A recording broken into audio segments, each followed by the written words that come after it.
In nomine Patris et Filii et Spiritus Sancti. Amen.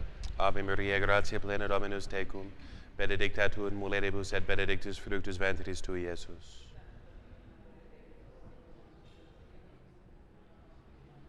Sede sapientiae, or Sancti Iosef, Sancta Maria expectationis, in nomine Patris et Filii et Spiritus Sancti. Amén. Muy bien, bienvenidos. Entonces, hoy nomás será una clase sobre el Adviento y Navidad, ¿okay? Así de preparación. Ya aquí empezamos la preparación como la novena, digamos, o semana anterior a Navidad. Y la iglesia quiere enfocarnos en el momento histórico, de modo que mañana, en el cuarto domingo de Adviento, nótense cómo empieza el Evangelio. Normalmente, ¿cómo empieza el Evangelio en nuestras misas? En aquel tiempo, en hilo tempore, ¿no? En aquel tiempo. No precisando exactamente el momento histórico, aunque se refiere a momentos históricos, ¿no? Pero ahora, en este cuarto domingo de Adviento, empieza anno 15 imperii Tiberii Caesaris. En el año 15 del imperio de Tiberio César, siendo Poncio Pilato gobernador de la Judea, Herodes, tetrarca de Galilea, y su hermano Felipe, etcétera, los sacerdotes siendo fulano de tal, ¿okay? Anías y Caifás. Entonces es interesante que quiere que entre tanta preparación para Navidad, que a veces se enfoca más en el aspecto cultural, de tener la familia todos juntos y el sentimentalismo de la Navidad. Y entonces, de modo que nos olvidamos de que estamos conmemorando un evento histórico, el evento histórico, ¿no? Como dice San Pablo, en la plenitud de los tiempos, ¿no? Entonces, Dios envió a su Hijo hecho de una mujer, ¿no? Y nació entre nosotros, para que no lo confundamos con un cuento, con una moraleja, digamos, de, pues qué bonito es compartir en este espíritu de Navidad, ¿no? Entonces es día de la familia, es día del pavo, es día de tal evento deportivo, ¿no? Okay. Entonces es el nacimiento del Hijo de Dios, el Verbo que se hizo carne y habitó entre nosotros. Por eso la Iglesia quiere dirigir nuestra mirada hacia lo histórico, precisando exactamente en el 15º año del imperio. Bien, ¿ok? Y luego tenemos una tradición muy nuestra, muy hispana, de la Iglesia española. Entonces viene la fiesta de la Virgen de la Expectación, ¿ok?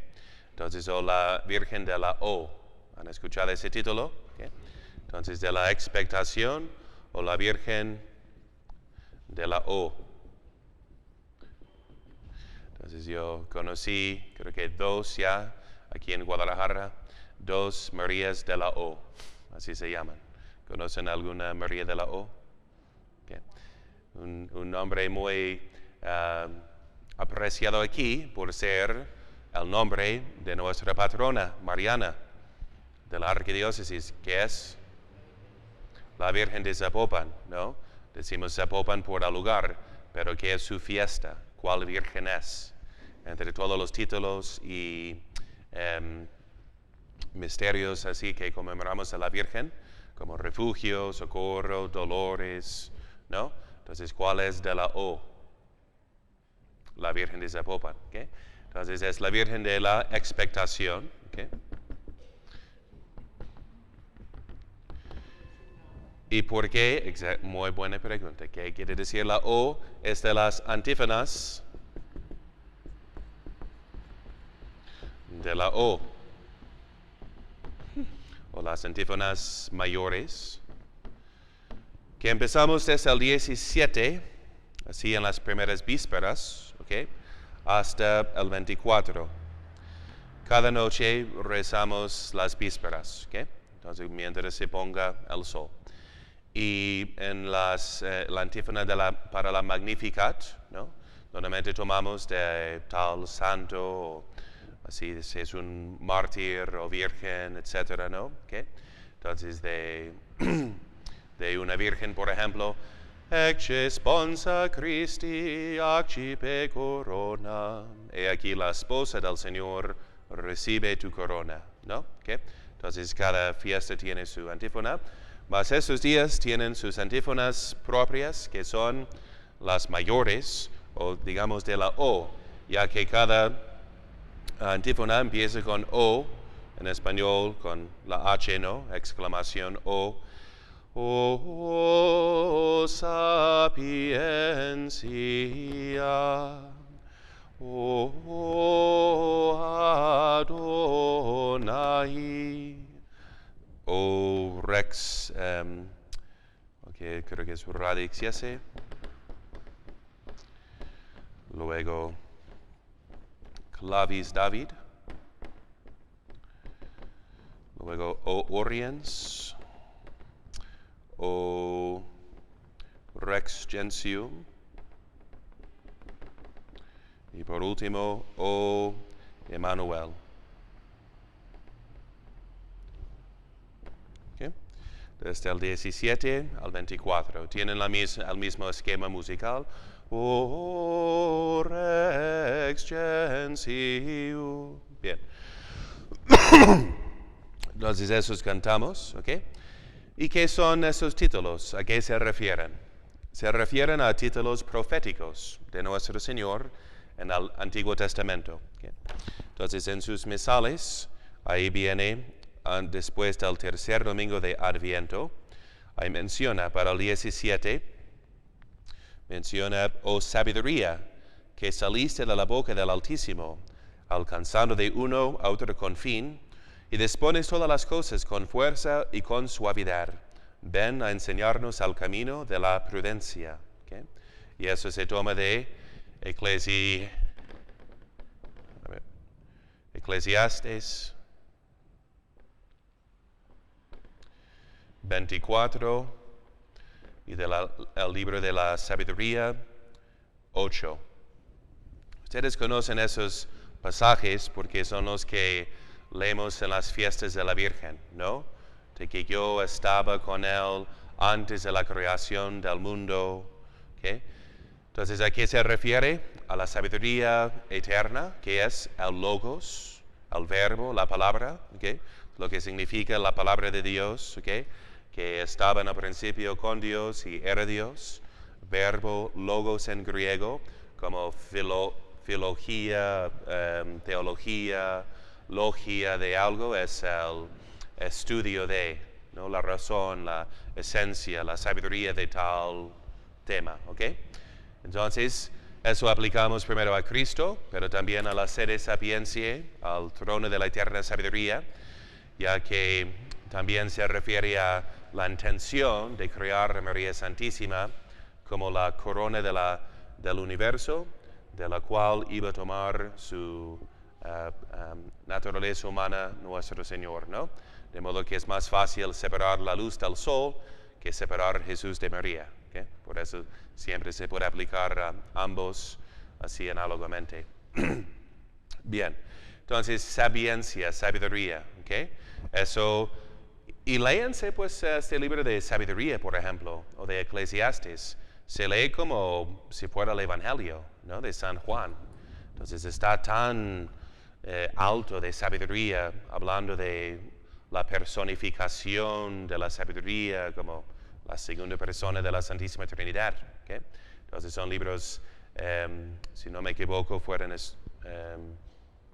libros de Salomón, en gran parte, bien expresando el Salomón que pidió la sabiduría de Dios. ¿Okay? Luego, oh Adonai, jefe de la casa de Israel, que te apareciste, Moisés, en la zarza encendida, y le diste tu ley sobre el monte Sinaí. Ven a rescatarnos con el poder de tu brazo. ¿Qué es Adonai? Sí, exactamente. Es un nombre que pusieron los israelitas para no pronunciar el santo nombre de Yahvé. ¿Okay? Entonces es su nombre y se hace referencia a Moisés, ¿no? Entonces, Éxodo capítulo 3, 2 y 21. ¿Okay?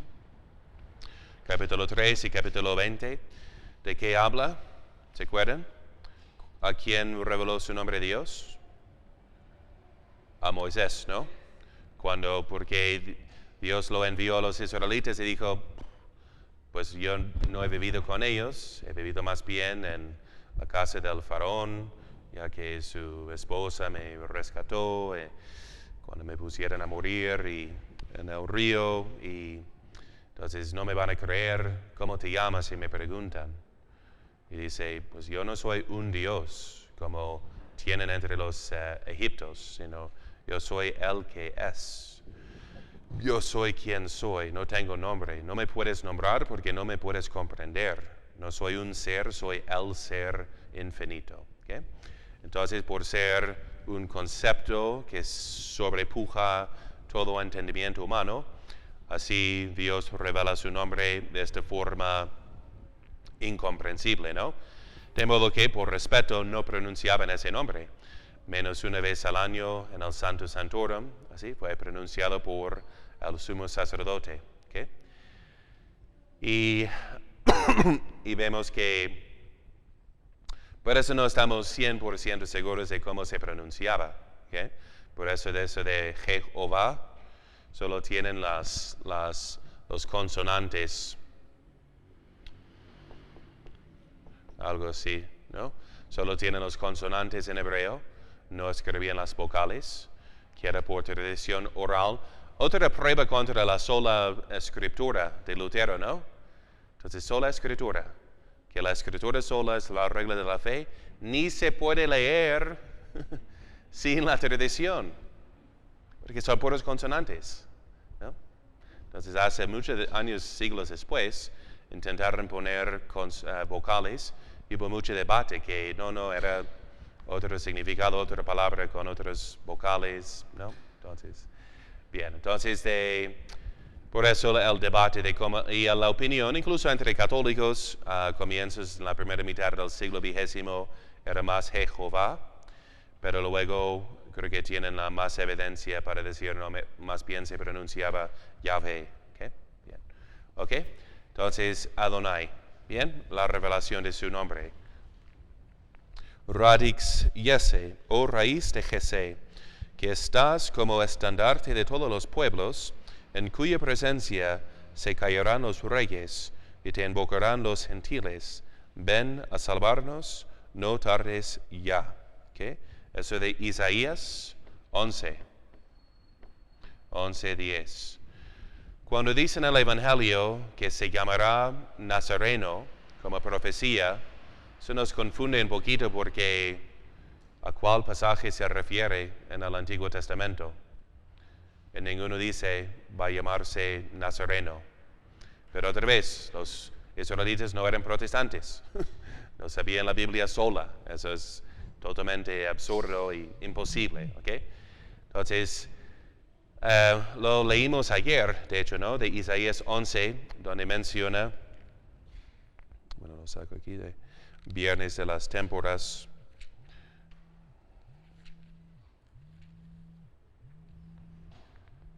Esto dice el Señor Dios, y saldrá un tallo del trono de Jesé, y de su raíz se elevará una flor, y reposará sobre él el Espíritu del Señor, y menciona los 7 dones del Espíritu Santo. ¿Okay? Entonces es una referencia a, dicen que Nazareno significa raíz. Entonces en hebreo hubieran entendido, un Nazareno es la raíz de Jesé, de la cual hablaba el profeta Isaías. ¿Okay? Entonces profetiza pues otra profecía del Mesías, que va a salir así de la raíz de Jesé. Eso está significado por el árbol navideño. Creo que no es la tradición hispana, así de niña tenían un árbol en su casa. No, nomás el pesebre.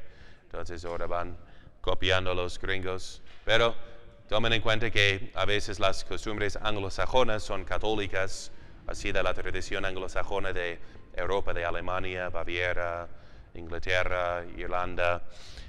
Y Tal vez era costumbre pagana que bautizaron, pero significa la genealogía, ¿no? A nuestro Señor, de modo que ponemos la estrella al día 25, como ustedes saquen al niño ya en la Nochebuena, entonces para colocarlo en el pesebre, pues igual colocamos la estrella coronando al árbol, que es toda la genealogía de lo que vino. Digamos, si has de costumbre aquí, bien, santifíquenla, ¿no?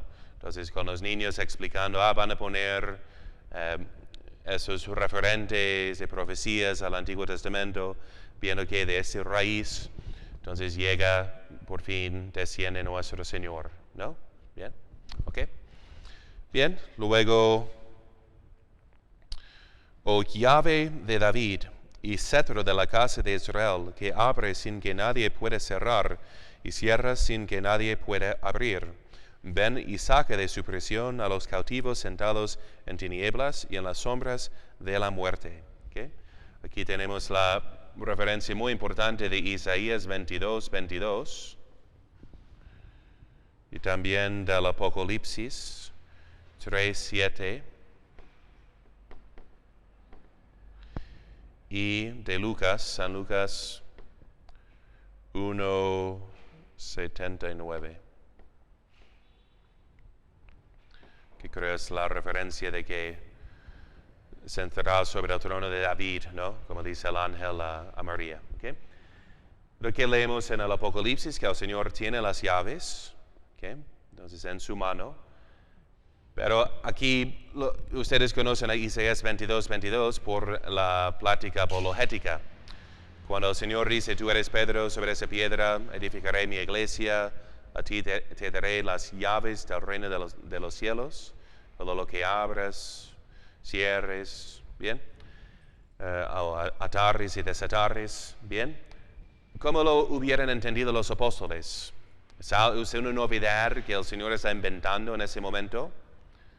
Porque fíjense que el protestante mete ahí una polémica innecesaria y tonta según el contexto, porque dice, no, según el Apocalipsis, Cristo tiene las llaves. Y dice, yo soy, tú eres Petros, ¿no? Una pequeña piedra, mas sobre esta piedra que soy yo, ¿no? Entonces, como está insultando a Pedro para luego, ¿qué es el contexto? Está cambiando su nombre para indicar que será su mano derecha, su representante, ¿okay? Lo dice de forma masculina, de género masculino, porque es un hombre. ¿Okay? Solo pasa esa estupidez en inglés, ¿no? Donde no tenemos géneros de nombres y dicen, no, en el griego es Petros y luego Petra. Pues sí, es como llamar a un señor, tú vas a ser mi discípulo y representante, tú serás Cristina. ¿No? Los demás apóstoles no van a tomarlo en serio, ¿no? Okay. Entonces, luego, ¿y qué sigue? Si estuviera rechazándolo, luego le da las llaves. ¿Y cuáles llaves? Ahí se muestra la ignorancia de los protestantes de las Escrituras. Las llaves de la casa de Israel.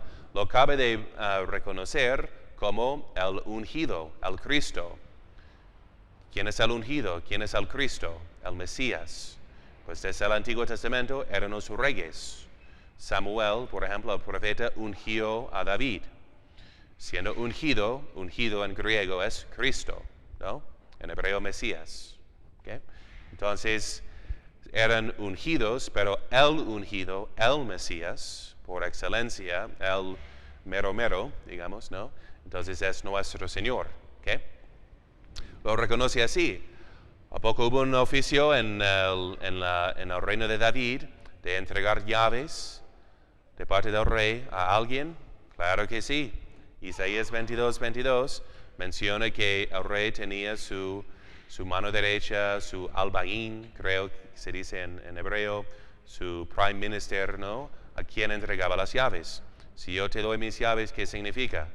Pues que mi casa es tu casa. Tú puedes manejar todos mis bienes, ¿ok? Tú eres mi representante, ¿bien? Entonces, Clavis David, ¿ok? Entonces los israelitas entendieron de inmediato, le cambia su nombre, ya tiene una misión nueva, de ser la piedra que representa la piedra angular, no hay una contradicción. Es igual con lo que decimos, pueden responder, ¿y quién es la luz del mundo? Y nuevamente responden, Cristo. ¿Y qué dice Cristo? Que vosotros sois la luz del mundo. ¿Cómo puede ser los dos? Es que nosotros reflejamos a Cristo. Okay. Si entiendes ese principio, ya entiendes el catolicismo, el cristianismo verdadero, ¿okay? Que no es Cristo contra la iglesia, sino Cristo es la iglesia. La iglesia es su cuerpo místico. Ese es el concepto bíblico, ¿no? ¿A quién veneramos? Pues si veneramos a los miembros, veneramos a la persona a quien pertenecen, ¿no? Igual de familia, igual es una dicotomía tan falsa como tonta que hacen, ¿no? ¿Verdad? Y tan contra la palabra de Dios, ¿ok? Bien, Oriens.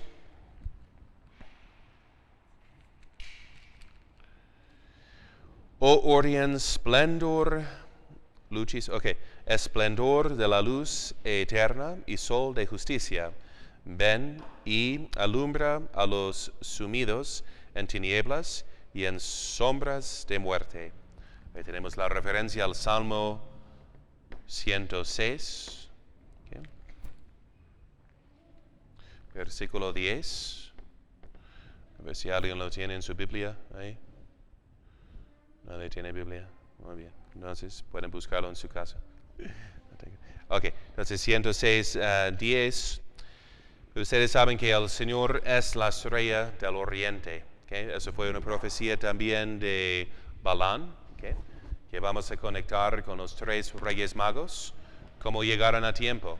Porque Balán, ya en el libro de Números, había profetizado que iba a salir una estrella de la casa de Jacob, ¿no? Entonces, y Balán fue al oriente. Tal vez es el fundador de los Zoroastra, ¿cómo se llaman? Zoroastros, ajá. Entonces, que en la Persia, entonces sus magos, más como astrónomos, entonces estudiaban las señales del universo. Y bien, ahí estaba Daniel, el profeta, que profetizó hasta el número de años, 7 por 70, ¿no? Semanas jubilares, o sea, años, 490 años, hasta que viniera el Mesías. Entonces sabían en cuántos años que la señal iba a ser una estrella, de modo que cuando ya ven la estrella en ese tiempo, se marchan en busca del Mesías, ¿ok? Entonces el Señor es la estrella del oriente. A ver qué dice el Salmo 106.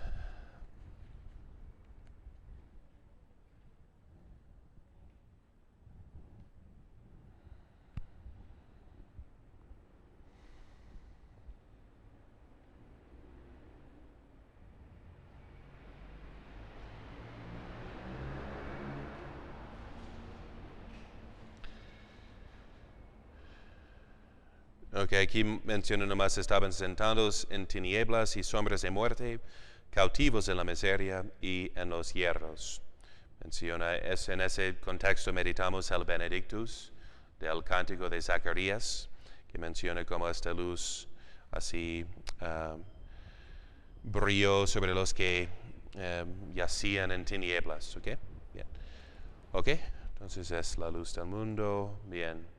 O Rex Gentium, o Rey de las Naciones, y su deseado, piedra angular que reúnes a los 2 pueblos, judío y gentil.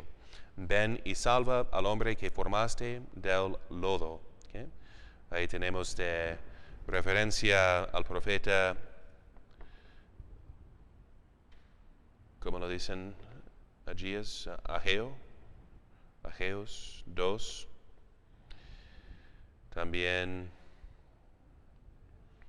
a los Efesios 2, a los Efesios, perdón, a Éfeso 2, 14 y 20. Okay.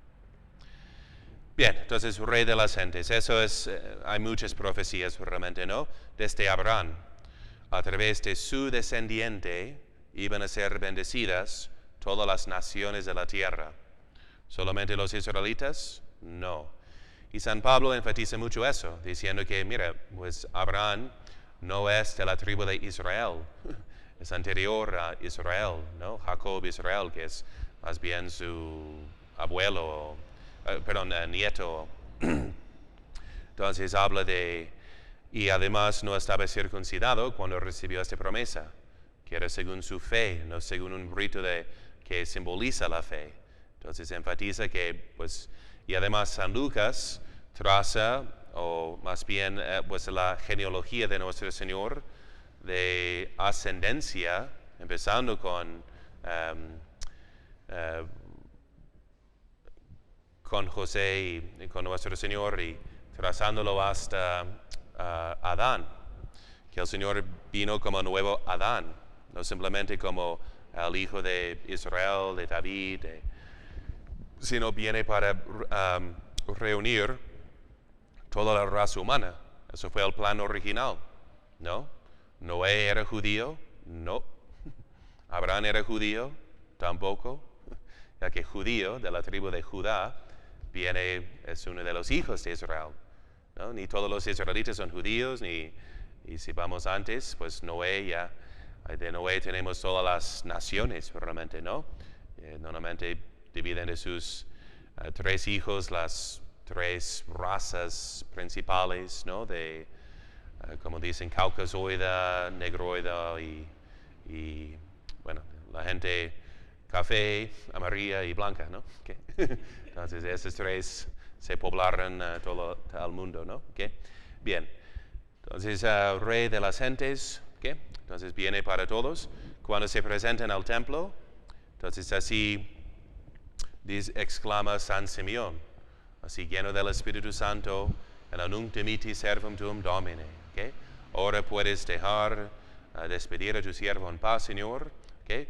Lumen ad revelationem gentium et gloriam plebis tuae Israel, que he visto la luz de la revelación a las gentes, a los gentiles, a todas las naciones, y la gloria de tu pueblo Israel. ¿Okay? Entonces viene para salvar a todos. Bien, y eso profetizado muchas veces en el Antiguo Testamento. Y por fin, oh Emmanuel, nuestro Rey y Legislador, esperanza de las naciones y Salvador suyo, ven a salvarnos, Señor y Dios nuestro. ¿Okay? Eso tomamos de Isaías 7, 14 y 33, 22.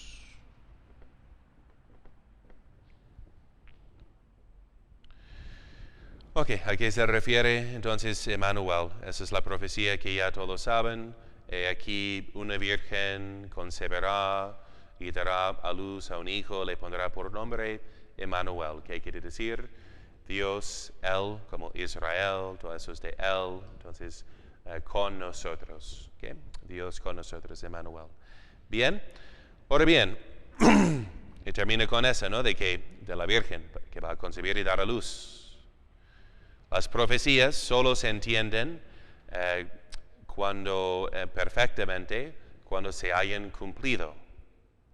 De modo que cuando ya lleguemos al último día y leemos la primera letra de cada profecía al revés, o de la perspectiva del Nuevo Testamento, viendo hacia atrás, ¿qué es lo que leemos? Si no, ero, cras. Okay. Ero es simplemente el futuro, tiempo futuro de la primera persona singular. Yo seré o yo estaré, okay, o habré. Okay. Entonces vamos a poner estaré. Y cras. ¿Han escuchado la palabra procrastinación, procrastinar? Ustedes, de la mano derecha, si anda entre gente más así culta. ¿No? Entonces, procrastinar, ¿no? Nunca. Procrastinación. Literalmente, procrastinar, dejar para mañana. Entonces, procrastinación es mañanitis, como decimos, ¿no? Entonces, tengo mañanitis. Mañana, pero mañana lo voy a vencer, ¿ok? Entonces, erocras, entonces estaré mañana, Qué interesante. La iglesia pone eso de profecía y leyéndolo de esta perspectiva, mañana 25 estaré, ¿no? Presente, ya que una virgen va a dar a luz, Dios con nosotros, ¿bien?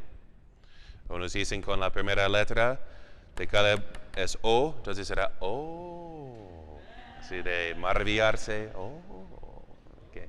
Antífonas de la O, ¿bien? De las antífonas mayores, María, por eso, si tengan otro hijo, ¿bien? Pueden ponerle María de la O, ¿ya? Muy bien, ¿okay? Y esa es la Virgen de la Expectación, ¿okay? Cuando ya está al punto de parir. Y la Virgen de Zapopan, si la examina de cerquita, entonces tiene esos títulos. Cambian a veces su vestido, pero en esas fechas tiene su vestido. Para los que no la conozcan, es una estatua así, sencilla, que como muchas a través de México, en la Nueva España, entonces, y que visten así de esta forma triangular con un vestido. Bien. Entonces tienen los títulos, o sabiduría, o Adonai, o raíz. Pueden ver esos títulos sobre su vestido de María de la O. ¿Bien? ¿Interesante? Excelente. Muy bien. ¿Preguntas? ¿Okay?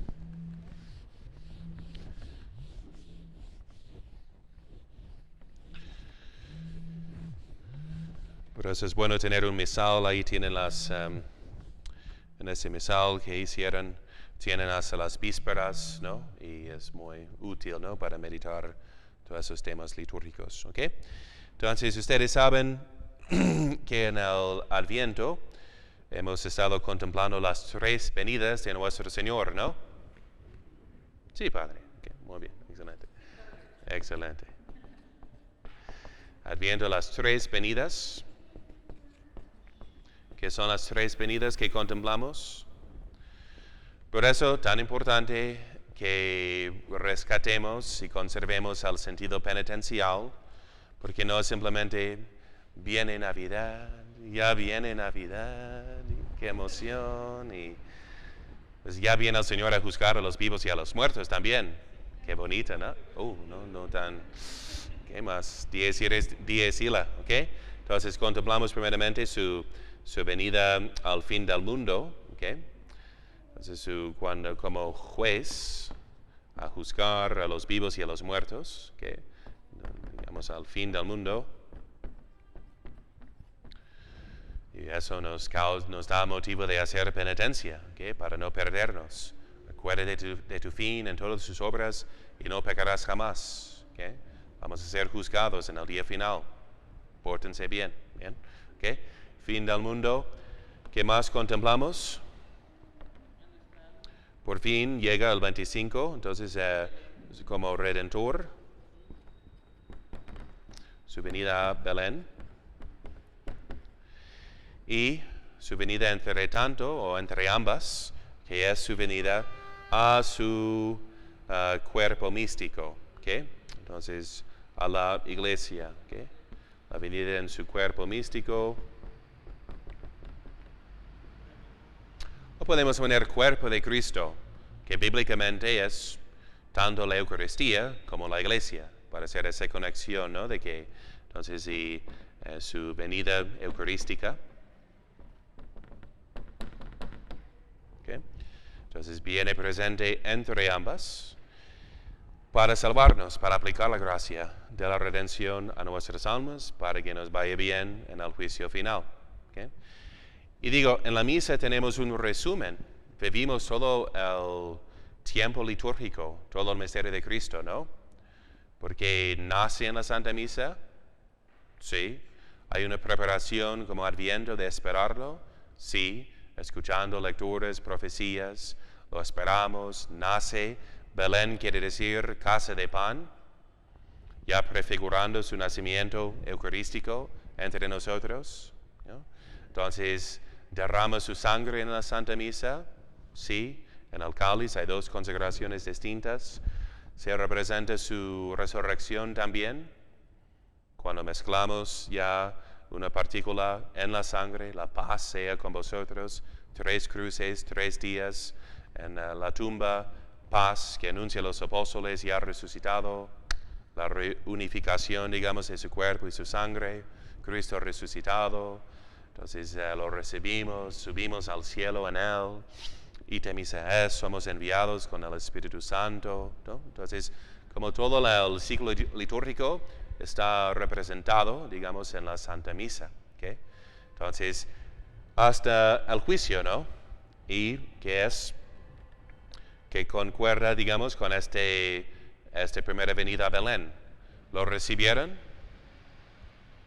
¿Su pueblo, sus paisanos? No tenían casa, no tenían espacio en su casa para darle posada. ¿Tú lo vas a recibir?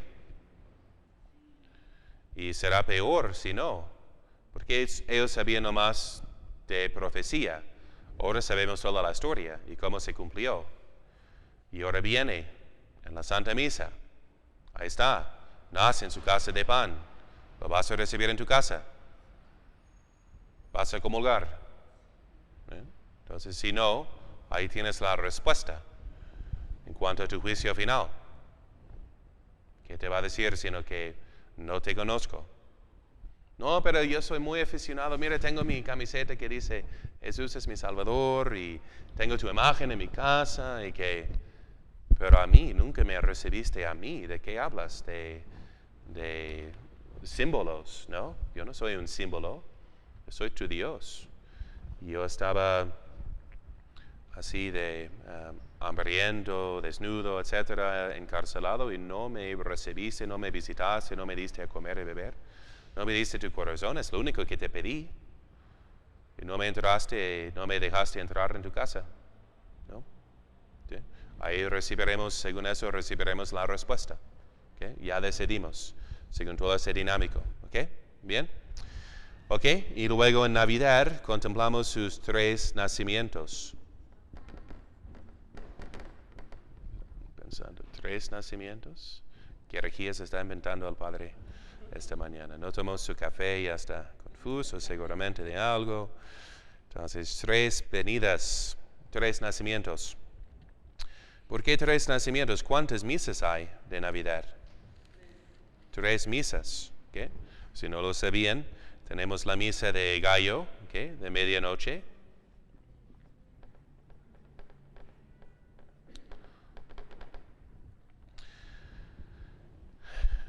Que cumple con el precepto. Ahora decimos 24 porque la celebran a las 7, 8 de la tarde, ¿no? No, es la misa tradicionalmente de medianoche, que empieza ya el día 25. ¿Okay? Y ahora están confusos de que cumplo con el precepto si voy al 24 y no al 25. Es el mismo día. ¿Okay? Entonces, y obviamente esas misas de anticipación cumplen con el precepto, pero es cierta corrupción del espíritu original, ¿okay? Que era siempre de asistir desde medianoche, como hacemos aquí, todavía será de medianoche, ¿okay? Luego la misa de la aurora, o que más dicen de alba, algo así, ¿no? Yeah, okay.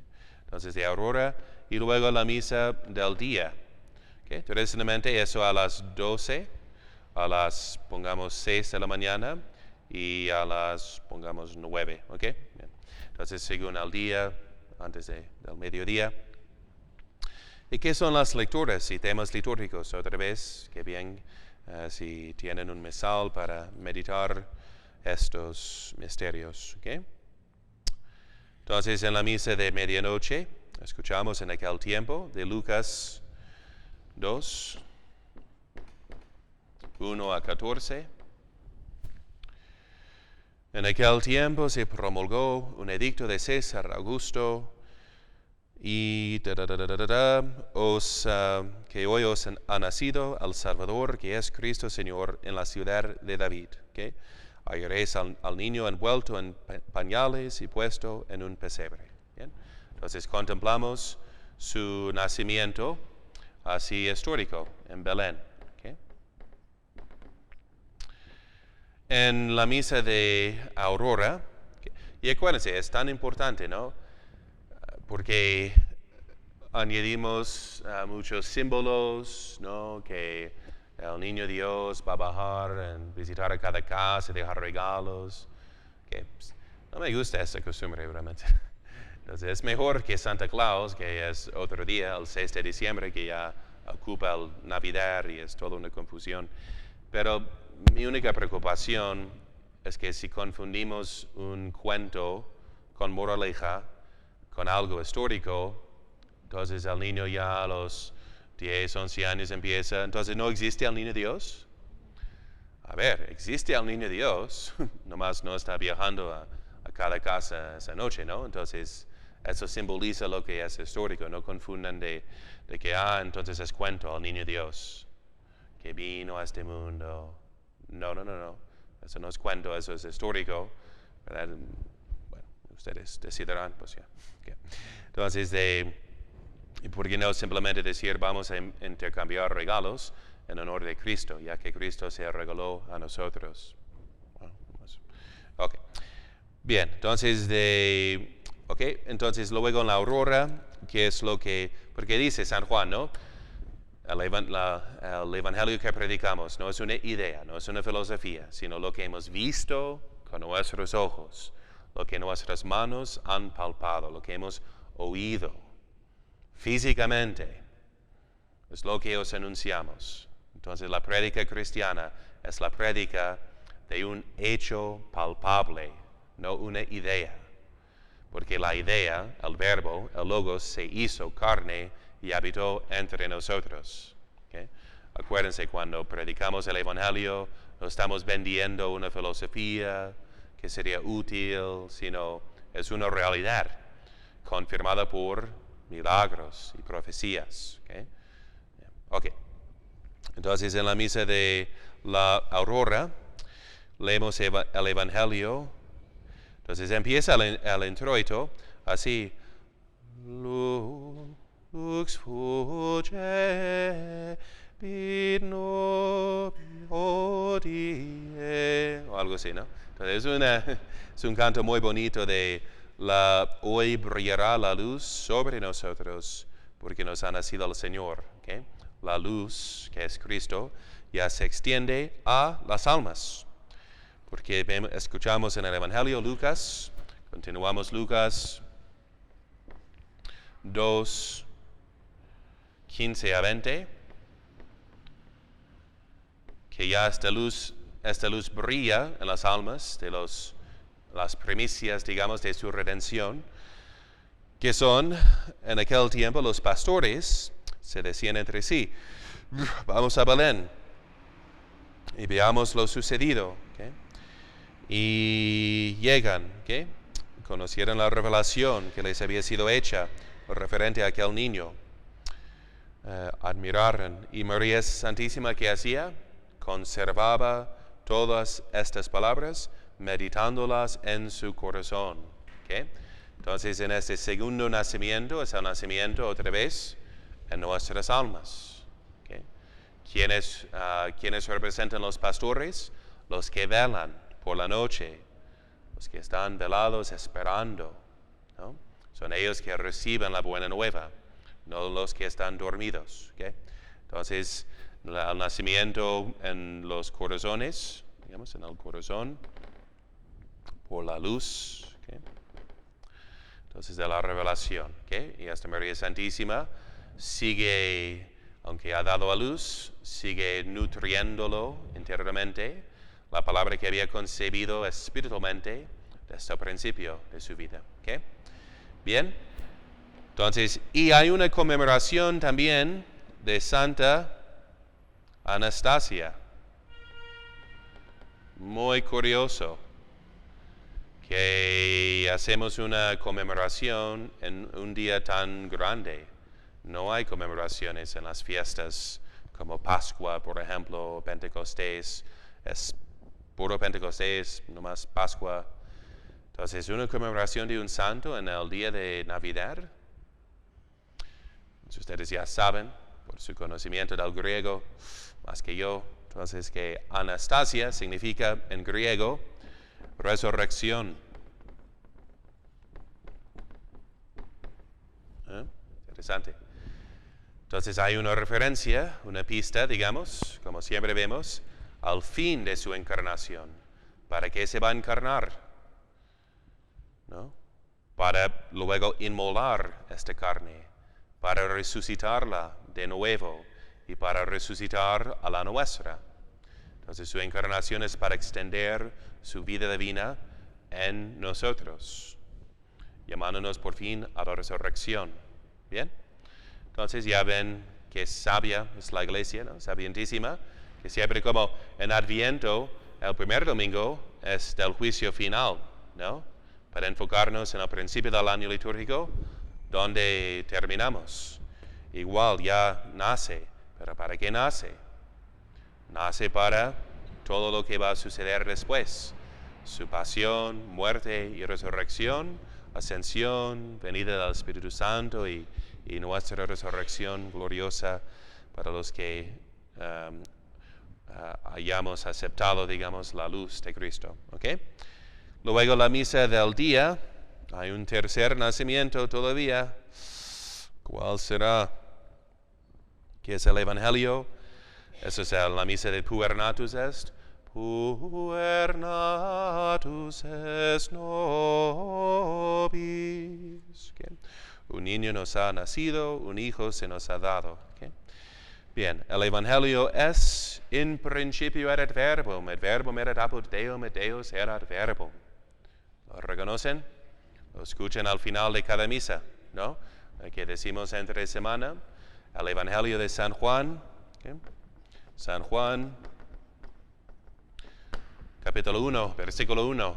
¿Okay? En el principio estaba el verbo, la palabra, que estaba con Dios y era Dios. ¿Okay? ¿A cuál nacimiento se refiere? Antes de nacer en este mundo, ¿había nacido antes?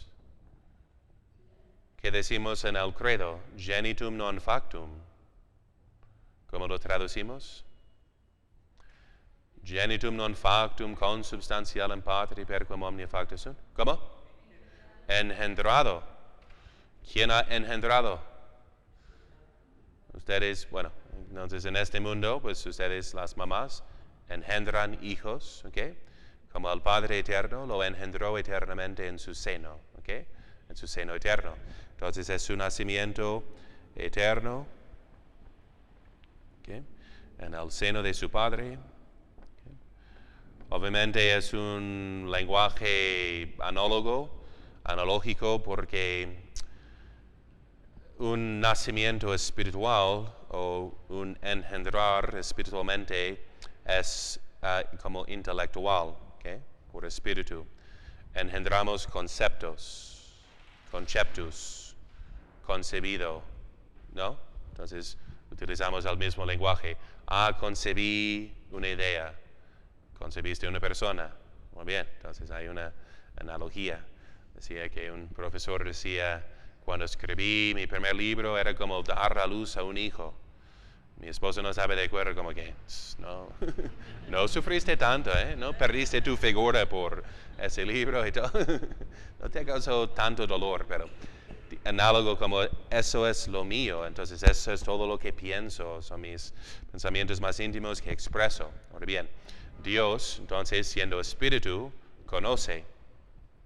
¿Qué conoce? A sí mismo. Es lo único que es. El conocimiento de sí mismo es el verbo, la palabra, expresada eternamente, engendrado. ¿Okay? El verbo, ¿no? Entonces, y viéndose, siendo espíritu, conoce y también ama espiritualmente. ¿Okay? Entonces, viendo que es infinitamente bueno en el reflejo de sí mismo, se ama infinitamente. Y del amor del Padre y del Hijo procede el Espíritu Santo, ¿ok? Como el amor, como el verbo, palabra, concepta, concebida. Bien. ¿Ok? Bien, entonces eso. ¿Y cómo termina ese Evangelio? Et vidimus gloriam eos, gloriam quasi unigenitia Patri, plenum gratia et veritatis. ¿A qué se refiere? Vidimus gloriam eos. Video. ¿Qué hacemos de videos? Los vemos. Hemos visto gloriam eos, la gloria de él, ¿no? Entonces unigenitum patris, plenum, lleno, gratia et veritatis. de gracia y de verdad. ¿Okay? Entonces lo hemos visto.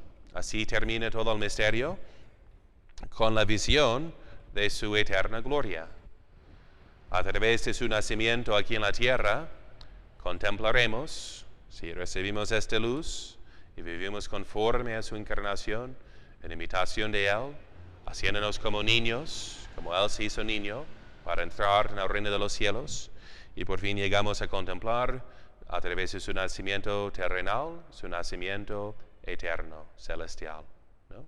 Bien, entonces ven cuán sapientísima la Iglesia pone todo en este modo cíclico, porque por fin la sabiduría es de juzgar de todo según el fin último. ¿Okay? Crece según la caridad, porque si lo que quieres más y amas más es la salvación de tu alma para la gloria de Dios, no te vas a equivocar. Vas a ser más sabio que el mundano empresario que sabe ganar mucho, pero no sabe que le aprovecha nada si no salva su ánima. ¿No? Entonces, el dinero todo perece. Entonces, eso es necio. Entonces, ¿qué buscas? Entonces, el sabio sabe que según el fin, el único fin que tengo es para salvar a mi ánima, para la gloria de Dios. Mejor emplear mi tiempo así orando y ganándome bienes espirituales que bienes materiales. ¿Okay? Bien. Como fin. ¿Okay? Ya que cumplir con nuestro deber es para este fin último también, de practicar la virtud y la caridad a los demás. Bien, bien, entonces, preguntas, 3 venidas, 3 nacimientos, bien, las analogías, que siempre es venida a nuestra alma, el nacimiento de nuestra alma, para que no nos quedemos como espectadores en Navidad, y qué bonito al niño, ¿no? O nomás con un sentimentalismo, duerme, no llores. Jesucito, ¿qué? Ok, ¿no? Para que sea, qué bonito el sentimentalismo, eso es, pero que nos conduzca a amarle más. No vino para ser admirado, tanto como amado y recibido. ¿Ok? Entonces, si todo se lleva a cabo en la misa, ¿no? Entonces, ¿lo vas a recibir, sí o no? Perdiste todo el sentido de Navidad. Sientes lo que sientes de bonito, a besar la estatua, de compartir el tiempo de familia. Todo eso es totalmente en vano si no te conduce a comulgar, a confesarte, limpiando las tablas, ¿no? ¿Verdad? Entonces, que tal vez tiene lo que dejan los animales, así por analogía, ¿no? Ahí en el piso, que darle una buena limpieza, ¿okay? Para recibir a nuestro Señor, ¿ok? Esa es toda la finalidad. ¿Bien? Porque luego vemos cómo nace. Pobre, ¿no? Empieza su vida, ¿cómo la va a terminar? Como lo vemos en la cruz. ¿Sí? Desnudo, digamos, con sus pañales, digamos, con una tela. Entonces, desnudo, tal vez desnudo, no sé, como lo hacían los romanos. Pero ¿sobre qué? La madera de la cruz. Ahora está desnudo ¿sobre qué? Sobre la pesebre hecha de madera, ¿no? Entonces, y en la octava de Navidad, ¿qué pasa en la octava? A los 8 días, que es el mismo misterio de Navidad, ¿no? Llevado a su culmen, digamos. ¿Qué fiesta celebramos a los 8 días? Que también es día de precepto.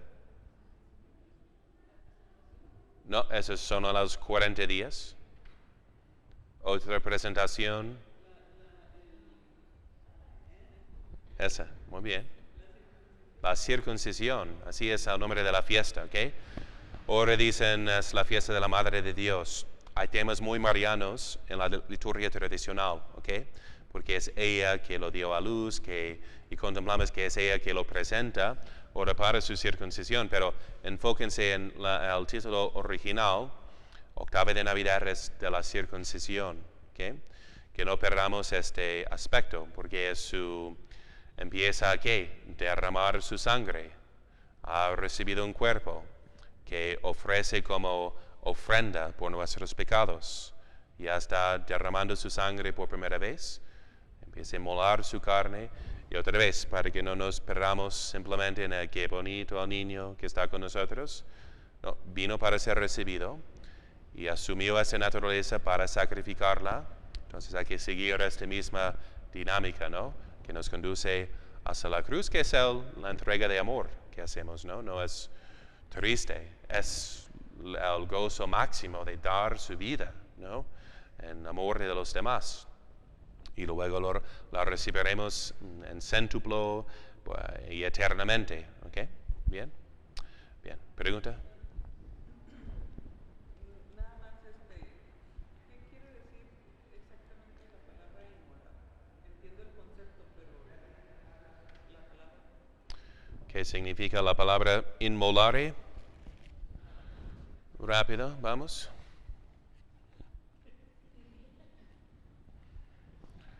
Me pregunto si tiene algo que ver con molir. Puede ser. Entonces, en este caso voy a lo que es la aplicación SPQR. Así. Al imperio que conquistó nuestro Señor. Senatus Populusque Romanus. Al Senado y al pueblo de Roma. El pueblo romano. Entonces ahí tienen la mejor aplicación para el latín. ¿Okay? Entonces con el diccionario famoso de Lewis and Short, en inglés latín, pero te da toda la etimología, ¿no? Entonces pongamos immolare.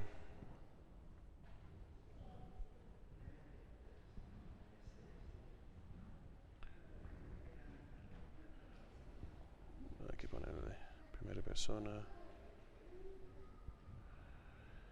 Immolo. Okay? Originalmente, to sprinkle a victim with sacrificial meal. Con una salsa, mola salsa. De esparcir a una víctima sacrificial con esta salsa de molde, digamos. Entonces, de ponerle algo de, así están las referencias a Virgilio, ¿no? Olim ostie immolate dicebantur mola salsa tacte, de tocar con una mola, una salsa molida. Interesante, ¿no? Entonces ya el sentido trasladado, digamos, to bring as an offering, to offer sacrifice, immolate, okay? De presentar como ofrenda, sacrificar, inmolar, de matar como sacrificio. Interesante, ¿eh? Inmolar, de poner entre la mole, ¿okay? El mole. Entonces, luego sería la cuestión de qué significaba eso para los romanos, ¿no? Y de alguna manera, si una salsa tal vez para como de olor, no sé. Entonces, como que sea de un olor agradable a los dioses, ¿no? Que a quienes sacrificaban, ¿sí? Alguna consagración, a lo menos lo entendemos por analogía, ¿no? De que ya echada, digamos, esta salsa molida, entonces ya es una víctima para sacrificio, ¿no? Para un fin religioso. Y eso vemos en el Nuevo Testamento, que nosotros debemos hacer el buen olor de Cristo, que nuestras ofrendas y virtudes, sacrificios lleguen a Dios con este olor suave, fragancia, como decimos en el misal, ¿no? Bien, bien, bien. Ok, empecemos. Gloria al Padre, y al Hijo, y al Espíritu Santo. María, Madre de Gracia, Madre de Misericordia. Per intercessione beata Maria, sempre Virgine, Sancti Iosef, et omnium sanctorum, benedictus omnipotentis, Patris et Filii et Spiritus Sancti, et uscendit super vos, et semper. Amen. Bien.